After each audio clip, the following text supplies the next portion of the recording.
At the family photo shoot, my 6-year-old daughter sat in the front row smiling. We got the Christmas cards back, and she'd been photoshopped out of every single one. She burst into tears when she saw it, asking what she'd done wrong. I didn't yell, "I did this." The next morning, my mom opened her gift and went pale. The stack of Christmas cards lay on the dining table, glossy and perfect. My mom was beaming like she'd just curated a museum exhibit. "Look at these," she said, holding one up so the light caught the shimmer. My 6-year-old daughter, Julia, darted forward. She loved photos, loved anything that made her feel part of the family. Her little fingers grabbed a card before I could stop her. Her smile didn't last. She tilted her head, squinting, scanning the rows of cousins and grandparents. Jesse and Ryan, my sister Becky's kids, grinned right at the front, polished shoes, hair gelled stiff. Becky stood behind them with her husband, Jason, both of them looking like they were posing for a magazine cover. Even my mom and dad had made the cut, stiff smiles and all. But Julia? Gone. Not cropped out. Not hidden behind someone taller. Gone. "Where am I?" Julia asked, her voice small. I leaned closer. My chest tightened. She had been right there that day. Front row, pale yellow dress with little daisies on it, her hand tucked into Jesse's for courage. "Maybe it's just this one," I muttered, reaching for another card. Julia grabbed one too, then another, and another. Her breathing quickened. "But I was there!" I sat in the front row. I remember I flipped card after card, hoping, praying one had slipped through, but every single one was the same. Julia erased, like she had never been part of the family at all. For half a second, denial clung to me. Maybe the printer messed up. Maybe it was a glitch. Then I saw it. The floorboards behind Jesse, copied and pasted where Julia's shoes had been. A shadow smudged, duplicated, stretched unnaturally across the front row. The curve of Jesse's hand cut strangely, like it had once been resting on someone who wasn't there anymore. My blood ran cold. This wasn't a mistake. Someone had paid to have her removed.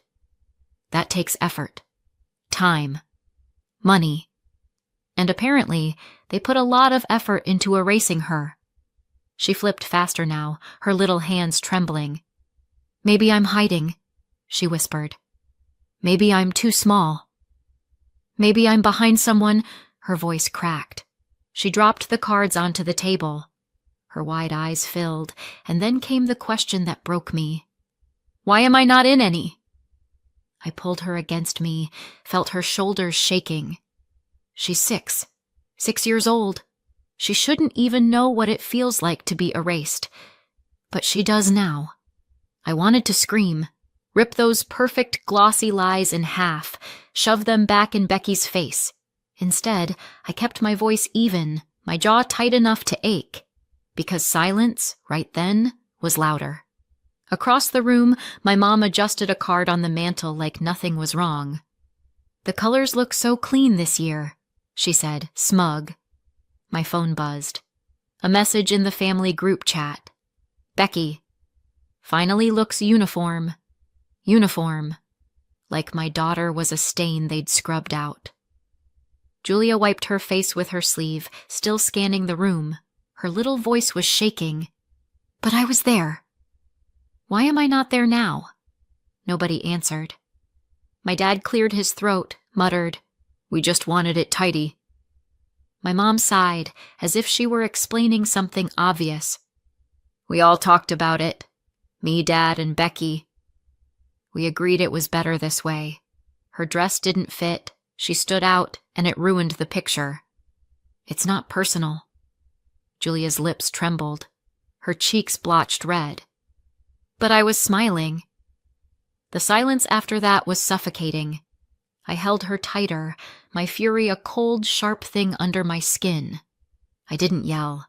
I didn't give them the performance they were waiting for, but inside I made a promise. This would be the last time they erased my daughter. The cards gleamed under the light, each one a polished lie. And I knew exactly what I was going to do next. The next morning, my mom opened her gift and went pale. Becky was always the investment. I was always the labor. It started small. She got piano lessons. I got a mop. She had soccer practice 3 nights a week. I scrubbed the kitchen floor. By the time we hit high school, the pattern wasn't even hidden anymore.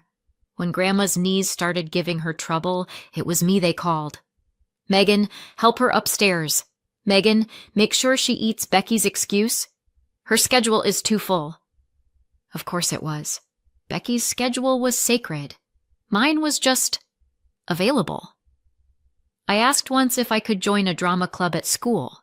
My dad didn't even look up from his newspaper. Becky already has 3 activities. Do you want to drain us dry? My mom smirked. You learn plenty of lessons cleaning the house. Yep, nothing screams well-rounded childhood like perfecting the art of scrubbing mildew. That was childhood. Becky polished, me invisible. When Becky married Jason, the investment finally paid dividends. My parents beamed like they'd raised royalty. They gifted Becky and Jason a hefty down payment for their first house. Then they covered new furniture. Then, when Becky wanted new counters, they chipped in for renovations too. I watched it all happen from the sidelines. Silent. Bitter. A little amused, honestly. They acted like Becky had won an Olympic medal just for saying I do. So when I fell in love in my 20s, I thought maybe, just maybe, they'd treat me like more than a housemaid with a pulse. Spoiler, they didn't. His name doesn't matter. Let's just call him the disappearing act. We dated a couple of years. We weren't married, but we were talking about moving in together. I remember sitting at the kitchen table, carefully, cautiously, asking my parents for help. Not a deposit. Not a house. Just a little with rent. Becky got a house. I asked for an apartment. You don't need it, my mom said flatly. Stay here. There's space. Right. What she meant was, stay here. Keep cooking. Keep cleaning. Keep helping Grandma. Stay useful. I swallowed the bitterness and smiled. Sure. Then I moved out anyway. It was a shoebox of a flat, barely big enough for the 2 of us. The rent ate half our paychecks.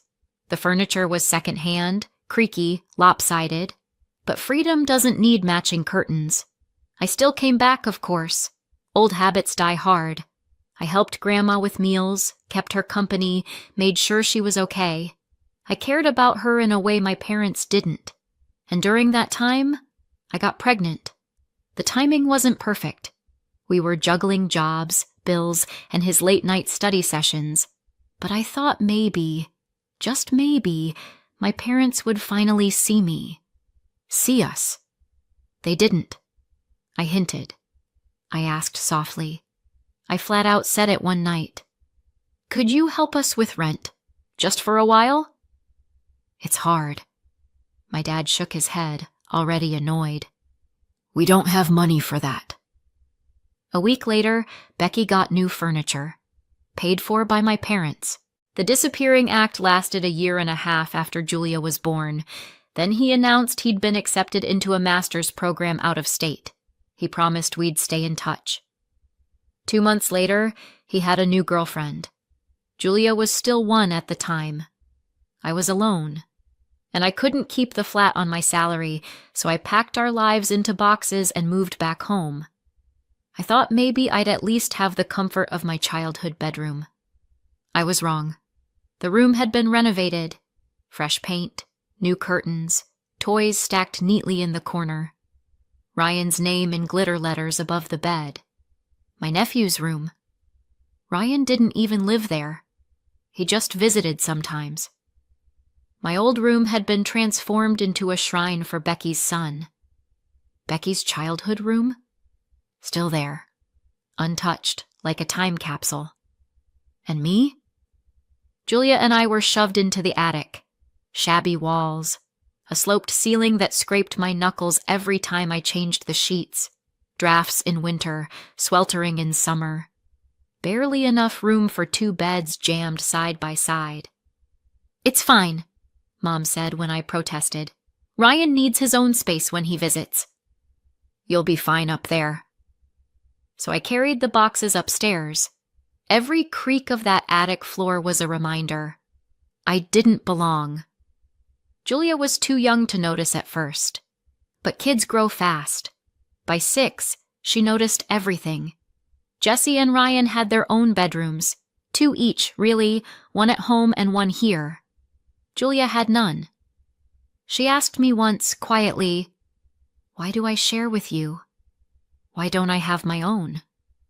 I smoothed her hair and told her it was temporary. I lied, because the truth was, I couldn't save fast enough to get us out. Nearly every paycheck went straight into the household. Food, bills, contributions I was expected to make. I tried to save, but it was never enough. And every time Julia asked why she didn't have what her cousins did, it cut deeper. It's funny. People think cruelty has to be loud. Screaming, shouting, showing, breaking things. But sometimes cruelty is silent.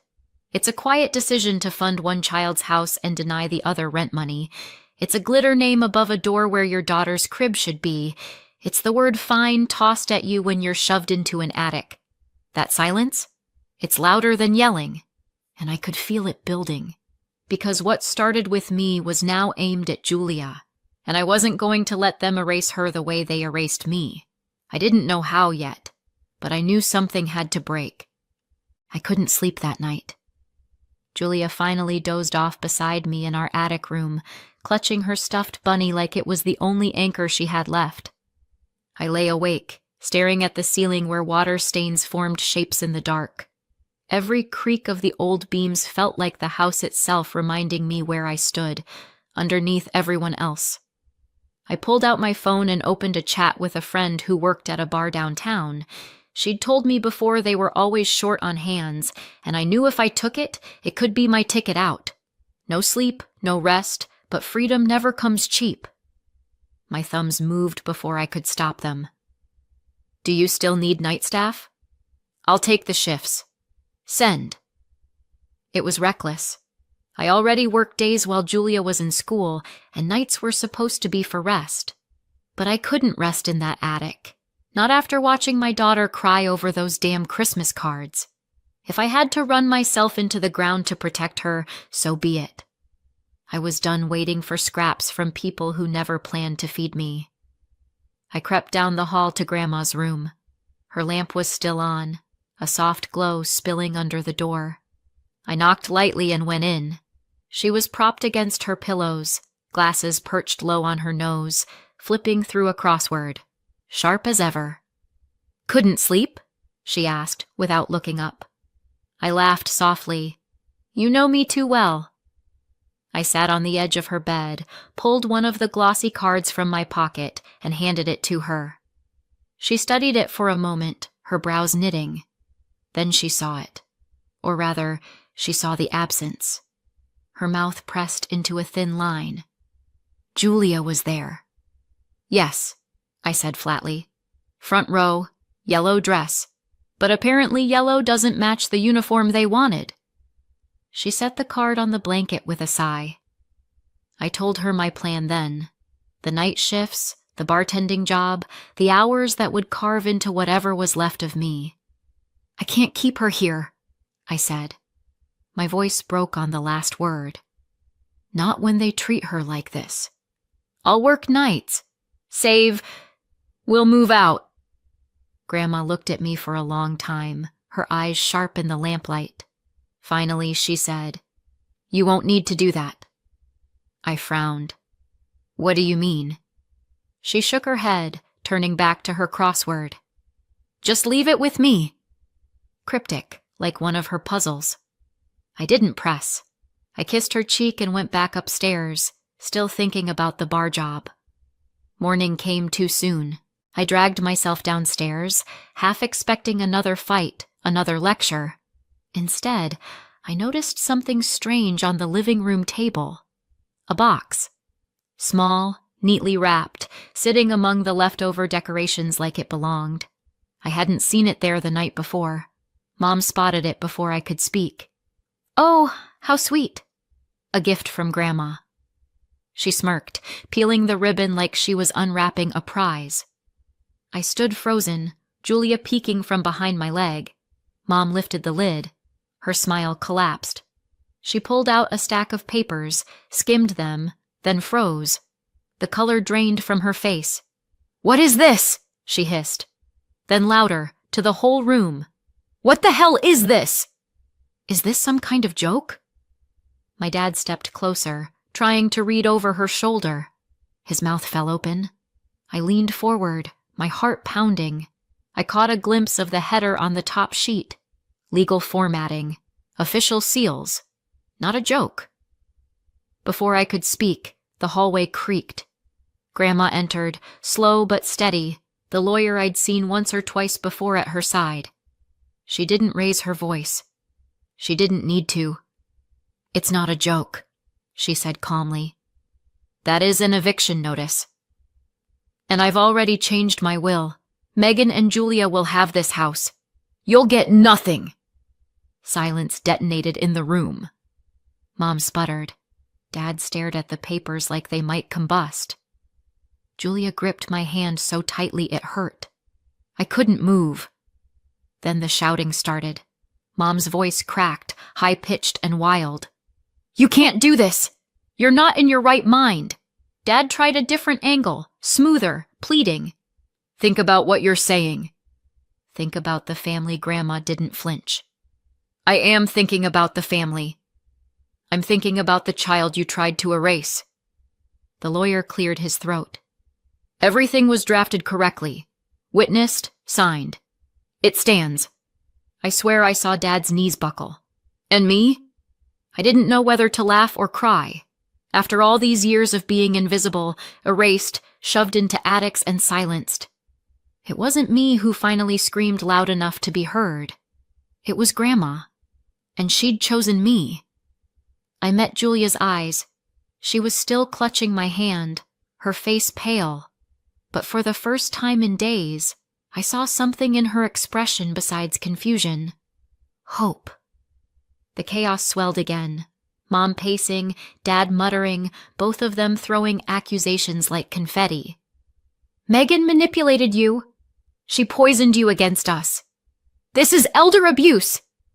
Grandma's laugh cut through it all, sharp and bitter. "The only abuse here is what you've done to her and that child." My mom's mouth snapped shut. My dad sat down heavily, as if the air had gone out of him. Julia leaned into me, whispering, "What's happening?" I kissed her hair. "Something good," I murmured. "Something finally good." I didn't know what came next. Would they fight it in court? Spread more lies? Try to claw their way back into control? Probably. But right then, in that moment, the tide had turned. The house went quiet after Grandma's bombshell. Too quiet. No shouting matches, no slamming doors. Just the heavy, suffocating silence of people plotting. My parents barely looked at me. Dad busied himself in the garden, hacking at shrubs that didn't need cutting. Mom clattered dishes louder than usual, the noise sharp and deliberate. Her version of shouting without words. Julia noticed. "Is it over now?" she asked me one night in our attic room, her voice small in the dark. I wanted to say yes. I wanted to lie. Instead, I kissed her forehead and whispered, "Not yet." Because I knew better. That silence wasn't peace. It was the sound of a storm building. It arrived 3 mornings later. A knock at the door. Sharp. Official. My chest tightened. Julia's hand slipped into mine instinctively. Mom beat me to the door, her tone instantly syrupy. "Oh, officers, thank you for coming." And there they were. 2 police officers and a woman with a clipboard. A PS, Adult Protective Services. My stomach dropped. The taller officer cleared his throat. We've had a report of possible elder abuse in this household. We'll need to speak to everyone separately. Elder abuse. Of course, I didn't need a crystal ball to know who made that call. They separated us, Grandma to her room. Julia led gently to the kitchen, though she looked back at me, wide-eyed and scared. I sat stiff on the couch while Mom hovered in the hallway, whispering words like confused and safety, and we're worried. My blood ran cold. They weren't just trying to smear me. They were trying to put me in handcuffs. If they arrest me, I thought, what happens to Julia? Who takes her? Not them. Please, not them. I swallowed hard and tried to keep my voice even as the questions began. Do you prepare meals for your grandmother? Yes, I said carefully. I always have. Were you alone with her before she signed those documents? Yes, but not during. Who was the man in her room that morning? Her lawyer. The one she called. The questions weren't unfair, but the way the officers' pens scratched across their notepads, the way they traded looks, it felt like guilt was already written on my forehead. From down the hall, I caught fragments of Grandma's voice through her door. Clear. Steady. By the time the officers came back out, their expressions had shifted. Suspicion gone, replaced by something harder. They weren't looking at me anymore. They were looking at my parents. And then Grandma insisted on coming out herself. She leaned on her cane, but her voice was iron. No one forced me. I asked my lawyer here myself. I knew exactly what I was doing, and I changed my will because it's my right to do so. Silence. Then she turned her gaze on my parents. The only abuse in this house is the way you treat Megan and that child. If words could slap, that one landed hard. The APS worker closed her folder with a snap. I don't see any concerns here. Everything appears in order. The officers nodded, polite but firm. Thank you for your time. We're satisfied there's nothing further for us to pursue. Relief hit me so hard I nearly collapsed. I pulled Julia into my arms the second she was back by my side. She buried her face in my shoulder, trembling. But the relief didn't last long, because Grandma wasn't finished. She turned on my parents, her voice sharper than I'd ever heard it. To call the police on your own daughter, to lie about me, to put my great-grandchild through this? She shook her head, fury radiating off her. You don't belong under my roof. Mom gasped, clutching the back of a chair like she might faint. Dad opened his mouth, but no words came out. You'll move out, Grandma said flatly. I don't care how. But you will. It wasn't a suggestion. I'd never seen my parents speechless before.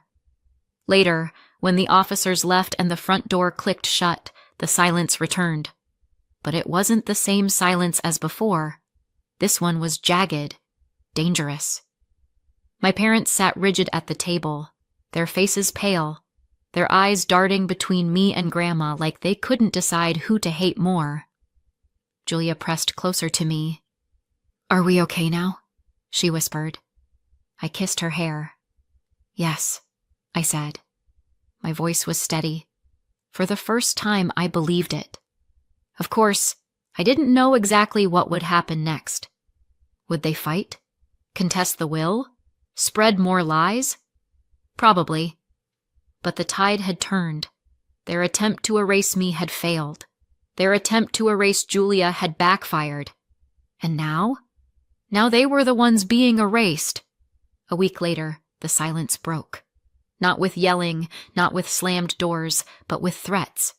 My parents circled me in the kitchen like vultures, hissing promises. You'll regret this. We'll make sure they take Julia away from you. You think you're safe? You're not. I didn't flinch, but Julia heard. She sat on the stairs, clutching her stuffed bunny, her eyes wide. That was the last straw. Grandma called her lawyer the next morning. By noon, 2 officers were standing in the doorway while my parents stuffed clothes into suitcases. It wasn't dramatic, No screaming, no dragging, just the sound of zippers and the snap of a folder as the officer handed them a no-contact order. "You'll have to find somewhere else," Grandma said coldly. "And you'll leave Megan and Julia alone." They left under police supervision. That night, Julia slept through without waking once. Her first full night's sleep in weeks. Fast forward 6 months. Word travels in families, especially ours. A cousin called me, half whispering like she was passing on state secrets. They asked Becky for help. I nearly dropped the phone. Of course they did. Becky, the golden child. The one they'd poured every penny into. "And?" I asked. "And she said it's not a good time." Money's tight. Money's tight. After everything they gave her, house deposit, renovations, furniture, now, when they had nothing, she suddenly couldn't spare a dime. I shouldn't have laughed. But I did. By the end of the month, the whispers grew louder. My parents were seen at a shelter. Later, someone mentioned a dingy rental in the rough part of town. The irony? After losing everything, they didn't fit into Becky's perfect picture either. Meanwhile, Julia and I live downstairs with Grandma. She has her own small room now, painted soft yellow. Every night she decorates the walls with new drawings. In the mornings, I watch Grandma beam at Julia over breakfast, smiling at her like she's the only child in the world that matters. We are not rich, we are not glamorous, but for the first time, we are safe. We are a family. So what do you think? Did my grandmother do the right thing? Or did she go too far, disinheriting her own daughter? Let me know in the comments, and subscribe for more.